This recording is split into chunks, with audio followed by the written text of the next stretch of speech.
السلام عليكم ورحمة الله تعالى وبركاته إخواني الكرام. اليوم سوف أقدم لكم هذا الموضوع يخص موضوع موضوع مسابقة رتبة مقتصد مع الجزء الثاني وهو المالية العامة. المالية العامة هذا الجزء مقترح إن شاء الله، أتمنى أن يكون مفيد لكم. وأول عنصر هو تعريف السياسة المالية. تعريف السياسة المالية هي مجموعة القواعد والأساليب والإجراءات والتدابير المتخذة من طرف الدولة لتسيير وإدارة نشاطاتها المالية بكفاءة لضمان استقرار اقتصادي واجتماعي وسياسي. يقول لك اذكر أهدافها. أهدافه هي التوازن المالي، التوازن الاقتصادي، التوازن الاجتماعي، التوازن العام.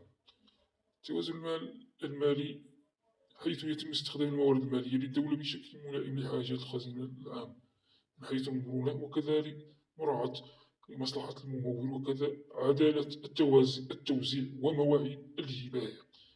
التوازن الاقتصادي بمعنى وصول الحكومة إلى حجم إنتاج أمثل ومتوازن بين نشاط القطاع الخاص والقطاع العام، والامتناع عن التدخل المباشر والاهتمام بالتوجيه والإرشاد والضبط. التوازن الاجتماعي ويقصد به الوصول إلى أعلى مستوى ممكن من الرفاهية للأفراد وفي حدود إمكانات المجتمع المتاحة وفق تحقيق مبدأ العدالة الاجتماعية. التوازن العام ومعناه إحداث توازن بين مجموع الإنفاق وبين مجموع الناتج الوطني بالأسعار الثابتة. نأتي إلى العنصر الثالث، خصائص السياسة المالية في الجزائر.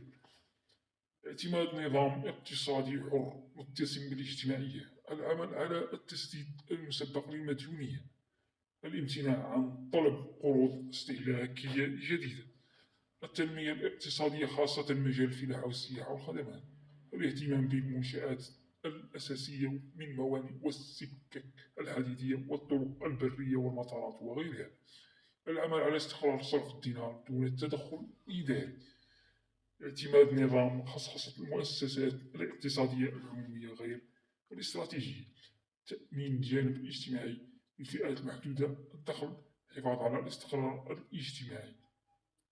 هذا ما في هذا الموضوع هو الجزء الثاني من القانون الإداري، هو الموضوع المالية العامة.